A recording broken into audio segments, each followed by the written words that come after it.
디모데전서 2장 1절에서 8절 말씀입니다. 신약성경 디모데전서 2장 1절에서 8절. 디모데전서 2장 1절에서 8절을 우리 찾았으면 같이 읽도록 하겠습니다. 그러므로 내가 첫째로 권하노니 모든 사람을 위하여 간구와 기도와 도구와 감사를 하되 임금들과 높은 지위에 있는 모든 사람을 위하여 하라. 이는 우리가 모든 경건과 단정함으로 고요하고 평안한 생활을 하려 함이라. 이것이 우리 구주 하나님 앞에 선하고 받으실 만한 것이니 하나님은 모든 사람이 구원을 받으며 진리를 아는 데 이르기를 원하시느니라.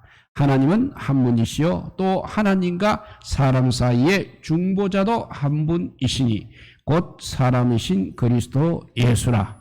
그가 모든 사람을 위하여 자기를 대속물로 주셨으니 기약이 이르러 주신 증언이라.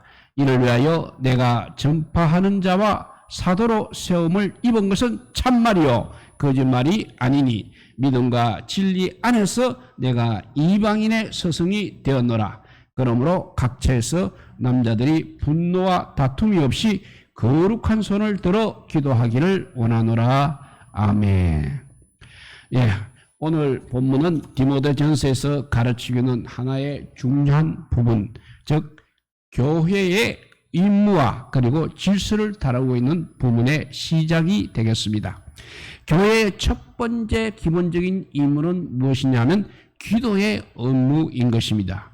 기도의 업무가 바로 교회의 첫 번째 기본적인 의무가 되겠습니다. 왜냐하면 기도는 우리의 심령을 하나님께로 옮겨다 주기 때문입니다. 그리고 거꾸로 또 우리의 심령이 하나님 품에 안기게 해주기 때문입니다. 그래서 기도 안에서 우리의 지친 심령이 참된 쉼을 얻게 되는 것입니다.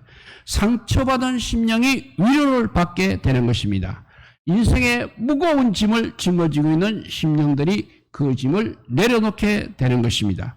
갈 길을 몰라 방황하던 심령이 길을 찾게 되고 믿음과 소망을 되찾게 되는 것이 바로 기도라는 것입니다. 그러므로 기도가 우리 삶의 현대 삶에 지친 우리가 살 길인 것입니다. 기도가 이 땅에 사는 동안 우리를 그리스도인으로 살 수 있도록 지탱해 주는 것입니다. 사랑하는 성도 여러분, 기도를 잊지 마시기 바랍니다. 우리가 명절만 되면 어머니의 마음은 분주합니다. 먼 길을 달려오는 자식들을 맞을 준비 때문에 밤잠도 제대로 주무시지를 못하십니다. 자식들 먹거리를 장만하여 또 사서 보낼 보따리를 마련하라 바쁘고 분주합니다. 그래도 어머니는 신바람이 나는 것입니다. 자식들 만날 생각에 준비가 대강 되면 자식 만날 그날을 손꼽아 기다리고 있는 것입니다. 보고 싶은 마음에 벌써 그 마음이 명절에 가 있는 것입니다. 우리 하나님도 역시 마찬가지입니다. 오늘도 기도의 현장에서 우리를 만나시기 위해 준비를 하고 계십니다. 그리고 이제나 저제나 기다리고 계십니다. 우리를 향한 하나님의 간절한 소원이 있다면 기도 안에서 우리를 만나보시는 것입니다. 기도 안에서 우리와 함께 있고 싶으신 것입니다. 그것이 우리 하나님의 간절한 소원인 것입니다. 하나님께서는 우리를 기도의 자리에 나오라고 초대하고 계십니다. 세상사에 이리저리 시달리고 분주함과 소란함, 각종 스트레스에 찌들려 있는 우리를 지금도 기다리고 계십니다. 우리 마음을 활짝 열어놓고 우리를 맞을 준비를 하고 계십니다. 성경을 보게 되면 이런 사실을 깨달은 많은 믿음의 선진들이 우리들에게 쉬지 말고 기도하라고 그렇게 명령하고 있는 것입니다. 특별히 사도 바울은 데살로니가전서 5장 17절에서 쉬지 말라고 기도하라고 명령하였습니다. 우리를 기도의 현장에서 기다리시는 하나님의 마음을 깨달았기 때문에 기도는 우리에게 이렇게 명령으로 주어지는 것입니다. 그렇습니다. 기도가 바로 명령입니다. 그리스도인들이 해도 되고 안 해도 되는 것이 아니라 반드시 해야 하는 것입니다. 군인들이 명령에 절대 복종하는 것처럼 우리 그리스도인들도 이 기도하라는 명령에 절대 복종해야 하는 것입니다. 항상 기도하라는 명령을 깊이 마음판에 새기시기를 바랍니다. 오늘 말씀도 역시 기도의 명령입니다. 오늘 본문은 로마 감옥에 투옥 중이던 바울이 당시 에베소 교회에서 목회를 하고 있던 제자요 영적인 아들인 디모데에게 보낸 편지입니다. 이 편지에서 바울은 에베소 교회의 당면 문제를 어떻게 처리해야 할 것인가를 교훈하고 있습니다. 교역자로서 디모데가 어떻게 처신해야 할 것인가를 교훈하고 있습니다. 특별히 오늘 본문에서 공중 예배 시에 기도하라고 명령하고 있는 것입니다. 성도들이 함께 모여 예배할 때 반드시 다 함께 통성으로 기도하라는 그런 명령인 것입니다. 오늘 본문의 기도 명령은 또 특별합니다. 한마디로 중보 기도의 명령인 것입니다. 나와 우리가 아닌 남을 위한 기도를 드리라는 명령인 것입니다. 기도를 하되 중보 기도를 하라는 명령인 것입니다. 본문은 우리가 중보 기도를 할 때 기도해야 할 대상 두 종류의 사람을 구체적으로 제시해주고 있습니다. 첫째는 모든 사람이라고 했습니다. 오늘 본문 1절에 보면 모든 사람을 위하여라고 했습니다. 즉 모든 사람을 위하여 중보 기도하라는 명령입니다. 사실 우리의 고민은 우리가 기도 대상으로 삼는 사람들의 폭이 너무나도 좁다는 사실입니다. 대부분의 시간은 나를 위해서 기도하고 있습니다. 그리고 그 다음은 가족들을 위해서 기도하고 있고, 그리고 교인들, 기도 부탁 받은 사람들, 머리에 떠오르는 사람들을 위해서 기도하고 있습니다. 한마디로 기도 대상의 폭이 너무도 좁다는 사실입니다. 우리가 중보 기도를 할 때 우리의 기도의 대상은 아무래도 우리의 관심의 영역 안에서 찾게 되는 것입니다. 지금 남편 문제 때문에 고민인 사람은 남편 문제로 기도 시간을 거의 대부분 보내게 될 것입니다. 또 자식 문제로 고민인 사람은 자식 문제로 기도의 시간 대부분을 보내게 되는 것입니다. 또 목회자들은 뭐니 해도 목회하고 있는 자기 교회를 위해서 거의 대부분의 기도 시간을 보내고 있습니다. 물론 우리의 관심 영역 안에 사람들을 위해서도 반드시 기도를 해야 합니다. 뜨거운 마음으로 많은 시간을 들여서 기도를 해야 합니다. 그것은 우리가 짊어져야 할 기도의 짐이요 우리 기도의 분기시기 때문에 그렇습니다. 그런데 오늘 본문은 우리의 관심의 영역 밖의 모든 사람을 위해서도 기도하라고 명령하고 있습니다. 물론 우리 관심의 영역 안에 있는 사람들을 위한 기도를 포기하고 모든 사람을 위해 기도하라는 그런 말은 아닌 것입니다. 이 말씀은 우리가 우리 관심 영역 안에 위한 사람들을 위해서만 기도하지 말고 그 관심의 영역 밖의 사람들을 위해서도 기도하라고 말씀하시는 것입니다. 우리가 이 명령을 지키기 위해서 특별히 노력을 해야 하겠습니다. 우리가 우리의 관심의 영역 밖으로까지 나가야 한다는 것입니다. 우리의 관심의 영역 밖에서 기도의 대상을 찾으려고 애써야 한다는 것입니다. 그들을 위해서 우리의 관심 영역 밖에 있는 사람들을 위해서 기도를 해야 할 기도 제목을 찾아야 한다는 것입니다. 그리고 그 기도 대상을 위해서 그 기도 제목으로 기도하기를 힘써야 합니다. 그렇지 않고서는 우리가 이 명령을 지킬 수가 없는 것입니다. 우리의 관심의 영역 밖에서 기도의 대상을 찾기 위해서 다음 몇 가지를 생각해야 하겠습니다. 첫째, 관계를 초월해야 됩니다. 우리와 어떤 형태로든지 관계를 맺고 있는 사람들 밖에서 기도의 대상을 찾아야 한다는 것입니다. 혈연이라든지 지연, 학연 또는 같은 교인이라는 관계 범위를 넘어서야 하는 것입니다. 두 번째, 영적 밖의 기도 대상을 찾기 위해서는 이해 타산도 초월해야 하겠습니다. 우리는 중보 기도를 할 때 그를 위해 기도하는 것이 나에게 유익이 되는지 여부를 생각하는 경향이 없지 않아 있는 것입니다. 그래서 이것을 넘어서야 한다는 것입니다. 내게 유익이 되는지 여부를 넘어서야 한다는 것입니다. 그 기도가 응답되었을 때 나타나는 결과에 관계없이 그를 위해서 기도할 수 있어야 하는 것입니다. 관계를 초월해야 하고 이해 타산을 초월해야 되고 세 번째 공간까지 초월해야 합니다. 우리가 사는 지역을 넘어서야 합니다. 경산, 대구, 서울, 한반도, 아시아, 저 아프리카에 사는 사람들, 저 유럽에 사는 사람들 지역의 벽을 넘어서야 하는 것입니다. 관계, 이해 타산, 공간을 초월해야 되고 네 번째는 시간까지 초월해야 하겠습니다. 우리는 또한 시간을 넘어서야 합니다. 지금 이 시대를 사는 우리들은 이 시대를 사는 사람들은 물론이고 우리의 후손들 앞으로 이 땅에서 살 사람들을 위해서도 기도를 해야 됩니다. 마지막 다섯 번째는 신불신을 초월해야 하겠습니다. 우리는 또한 이미 믿는 사람만을 위해서 기도해서는 안 됩니다.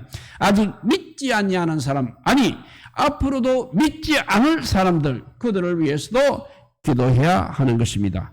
또 타 종교인을 위해서도 기도해야 하는 것입니다. 불교인들, 회교인들, 무속인들, 주님은 우리에게 이렇게 모든 사람을 위해 기도하라고 명령하십니다. 이것이 바로 중보 기도의 폭이 되겠습니다. 이렇게 기도해야 할 첫째 대상은 모든 사람이라고 했습니다. 두 번째 대상은 위정자들입니다. 위정자들에 대해서는 본문 2절입니다. 임금들과 높은 지위에 있는 모든 사람을 위하여 하라 말씀하셨습니다.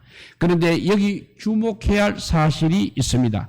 당시에 바울 당시의 황제들, 높은 지위에 있는 사람들은 대부분 박해자들이었다는 사실입니다. 그러니까 자기들을 박해하고 있는 사람들을 위해 중보 기도하라는 명령인 것입니다.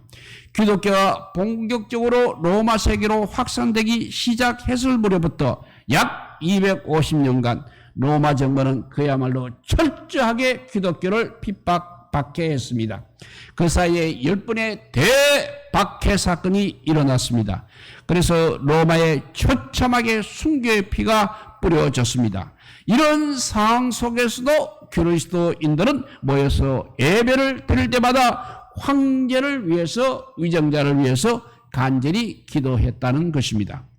베드로전서 2장 17절을 보면 하나님을 두려워하며 왕을 공경하라고 말씀하셨습니다. 당시 황제는 네로였습니다. 그는 역사상 가장 잔혹한 기독교 박해자였습니다. 베드로도 결국 이 네로의 박해 때 순교를 했습니다. 당시 자기들을 그토록 혹독하게 박해했던 황제, 그리고 그 박해로 인하여 자기가 순교를 당했던 황제, 그 황제를 공경하라고 가르치고 있는 것입니다. 그리고 예배 때마다 그 황제를 위해서 기도하라고 했던 것입니다. 그래서 초대교회 교부 터툴리아는 호교론이라는 책에서 당시 교회가 황제를 위해서 장수와 안정된 통치와 가정의 평안과 충실한 신하와 어려운 백성과 세계 평화를 기도했다고 쓰고 있습니다. 물론 터투리안 당시도 박해가 여전히 있던 상황이었습니다. 원수를 사랑하라는 우리 주님의 말씀을 이렇게 초대교회가 철저히 순종했습니다. 임금들과 높은 지위에 있는 모든 사람을 위하여 기도하라는 오늘 본문의 중보기도 명령을 순종했습니다. 사랑하는 여러분, 오늘 우리도 원수를 내 몸처럼, 나의 몸처럼 사랑하라고 명령하고 있습니다. 너의 원수를 위하여 기도하라고 말씀하고 있습니다. 정말 미운 사람이 있습니까? 정말 용서할 수 없는 사람이 있습니까? 그 사람을 위해서 기도하시기 바랍니다. 마음속으로 그 사람을 축복하시기 바랍니다. 결코 기도 안에서 그 사람을 외면하지 마십시오. 기도하면서 그 사람을 피하지 마십시오. 우리 하나님의 소원입니다. 하나님께서 그렇게 원수를 위해서 기도하는 것이 하나님께서 가장 기뻐하시는 일이십니다. 이렇게 기도의 대상 첫째는 모든 사람, 두 번째는 위정자들이라고 했습니다. 이제는 왜 기도를 해야 하는가? 왜 중보 기도를 명령하시는지 오늘 본문에서 그 답을 찾아보도록 하겠습니다. 중보 기도를 해야 한 이유가 되겠습니다. 중보 기도를 하면 첫째, 하나님 나라가 확장될 것이기 때문입니다. 2절에 보면 우리가 모든 경건과 단정한 중에 고요하고 평안한 생활을 하려 함이니라고 말씀하고 있습니다. 하나님 나라가 확장되어 교회가 더 이상 박해중에 있지 않게 될 것이라는 것을 말씀하고 있습니다. 실제로 그랬습니다. 초대교회가 무려 200년 넘게 박해자들을 위해서 기도를 하였습니다. 박해를 피해서 지하교회를 이루고 예배를 드리면서도 그 박해자를 위해서 기도를 하였습니다. 심지어 카타콤이라는 지하 공동미지에 숨어서 예배를 드리면서도 박해자들을 위해서 기도를 하였습니다.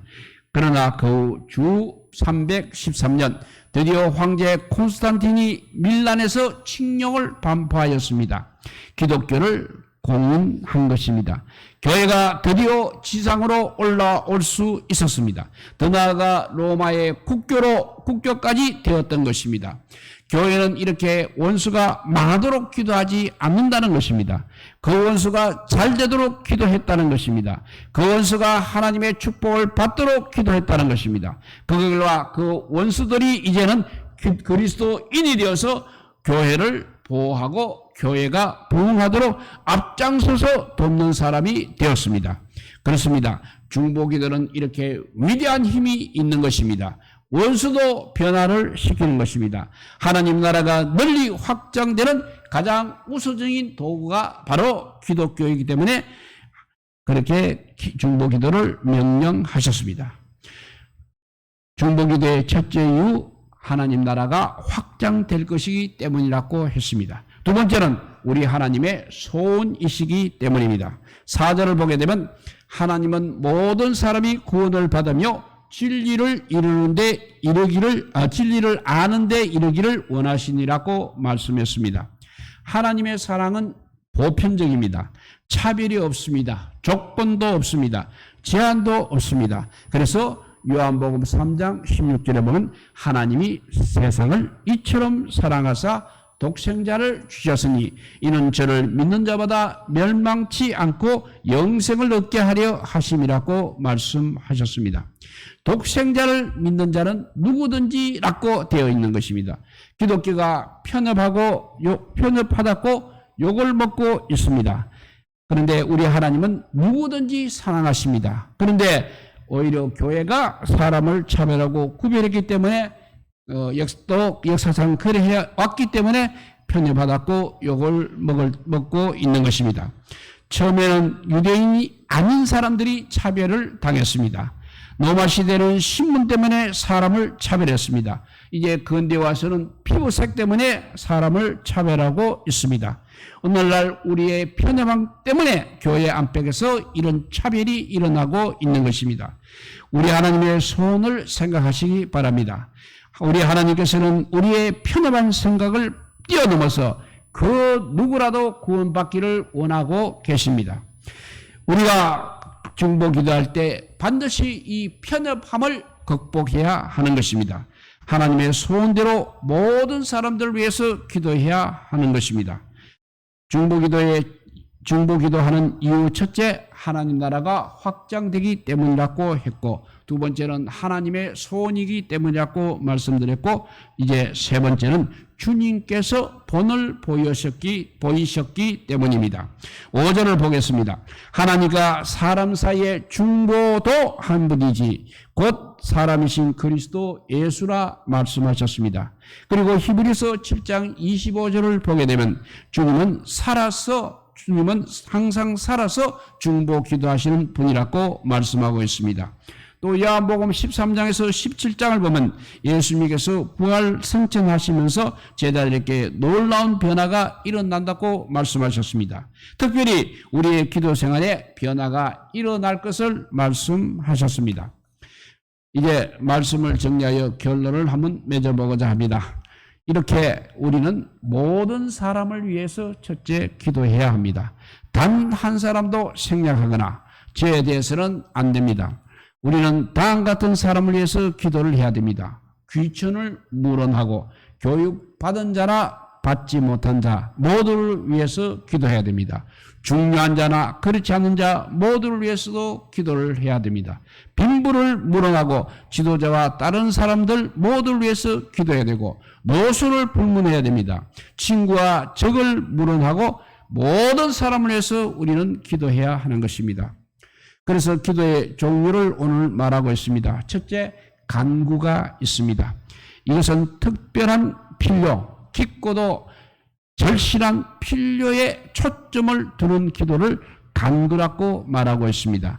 우리가 하나님 앞에서 사람들의 이름을 들어가며 상한 심령을 위해서 눈물로서 그들의 필요를 진정으로 간절하게 그들을 위해서 간구한다면 이 세상이 얼마나 달라지며 얼마나 다른 공동체가 우리에게 주어질 것인가에 대해서 생각해 보시기 바랍니다. 이렇게 특별한 절실한 필요에 초점을 두는 기도가 간구라고 했습니다. 두 번째, 그냥 기도가 있습니다. 이것은 우리가 헌신과 예배를 목적으로 드리는 특별한 기도의 시간을 말하고 있습니다. 우리는 기도를 위한 시간, 즉 하나님께 예배하고 모든 사람을 위해서 기도하는 시간을 항상 별도로 두어야 하는 것입니다. 세 번째, 도구가 있습니다. 이것은 담대한 기도를 의미하고 있습니다. 이런 다른 사람을 위해서 하나님 앞에 서는 것을 의미합니다. 흔히 중보기도를 도구라고 하고 있는 것입니다. 그리스도께서는 우리의 중보자시요 우리를 위하여 하나님과 우리 사이에 서 계시는 분이십니다. 우리는 모든 사람을 위하여 도구를 해야 합니다. 그들과 하나님 사이에 서서 담대히 구하기를, 하나님께서 구원하신 데 긍휼과 은혜를 베푸시기를 구해야 하는 것입니다. 네 번째, 기도 중에 감사가 있습니다. 이것은 감사는 하나님께서 우리의 기도를 들으시고 응답하심에 대해서, 다시 말해 하나님께서 모든 사람을 위하여 행하셨고 지금도 이루고 계시는 바에 대해 그분께 감사를 드리는 것을 의미합니다. 그래서 마태복음 5장 44절에 보면 나는 너희에게 이르노니 너희 원수를 사랑하며 너희를 핍박하는 자를 위하여 기도하라고 했습니다. 이렇게 볼 때 1절에 나와 있는 이렇게 우리는 모든 사람을 위해 기도해야 되고 2절에 있는 공적 지위 있는 사람들 위해서, 즉 임금들과 높은 지위 있는 모든 사람들 위해서 기도해야 됩니다. 그들이 선하든 악하든 그들을 위해서 기도해야 하는 것입니다. 그들이 도덕적이든 비도덕적이든 그들을 위해서 기도해야 하는 것입니다. 그들이 어렵든 어렵지 않든 그들을 위해서 기도를 해야 하는 것입니다. 악한 통치자를 위해서 기도하는 것은 사람들에게 그야말로 충격적인 것입니다. 우리가 통치자를 위하여 기도하는 것은 우리가 고요하고 평안한 생활을 하기 위함인 것입니다. 그리고 우리가 또 통치자를 위해서 기도하는 것은 경건하고 단정한 생활을 하기 위함인 것입니다. 그러니까 믿는 자들은 모든 시민들에게 예배의 자유가 주어지기를 원하고 있습니다. 그래서 1절의 말씀처럼 우리는 모든 사람을 위하여 기도해야 하고 2절에 공적 지위에 있는 모든 사람들을 위해서, 즉 임금들과 높은 지위에 있는 사람들을 위해서 기도해야 되고 3절과 7절에는 통치자나 국민들, 높은 자나 낮은 자를 물어나고 모든 사람의 구원을 위해서 우리는 기도해야 하는 것입니다. 하나님께서는 우리의 구주시요 모든 사람이 구원을 받으며 진리를 아는 데 이르기를 원하고 계십니다. 하나님 앞에서 언급한 대로 우리 구주 하나님은 하나님께 대한 위대한 칭호 가운데 하나입니다. 하나님께서는 우리의 구주입니다. 즉 우리의 구원의 근원이시라는 것입니다. 그 사람들에게서는 여러 신들이 아니라 오직 한 분 하나님이 계십니다. 하나님께서는 오직 한 분이시기 때문에 그분께 이르는 길도 단 하나밖에 없다는 것입니다. 그러니까 구원을 받을 수 있는 것은 오직 하나밖에 없는 것입니다. 그리고 세 번째는 하나님과 사람 사이에는 오직 한 분의 중보자가 계십니다. 사람이 구원받기 원한다면 한 분의 지도자를 선택해야 하는 것입니다. 그래서 디모데전서 2장 5절에 보니까 하나님은 한 분이시요 또한 하나님과 사람 사이의 중보도 한 분이시니 곧 사람이신 그리스도 예수라 하였습니다. 인간의 몸으로 오신 예수 그리스도께서는 모든 사람을 위한 속전으로 자신을 주셨습니다. 여기서 속전이라는 말은 어떤 것을 다른 것과 교환하는 것을 의미하고 있습니다. 예수님께서는 그러냐 어떤 것, 자기 생명을 다른 것, 인간의 생명과 바꾸셨다는 것입니다. 그분은 인간의 생명을 위하여 자신의 목숨을 버리셨습니다. 어떻게 버리셨습니까? 십자가를 통해서 버리셨습니다. 예수 그리스도께서는 사람들의 죄와 저주를 자기 자신에게 돌리시고 그들에게 임할 심판을 친히 담당하셨습니다. 그리스도께서는 인간을 위해서 이렇게 죽으셨습니다. 그분은 인간의 죄에 대한 하나님의 심판을 담당하셨습니다. 그리고 사역자들은 하나님의 구원을 전파하기 위해서 세움을 받았습니다. 하나님께서는 바울을 전파하는 자로 세우셨습니다. 사역자들은 하나님께로부터 보냄을 받아서 예수 그리스도에 대한 진리를 전파하는 것입니다. 예수 그리스도께서 사람들과 하나님과 사람들 사이의 중보자가 되신다는 것을 전파하는 것입니다.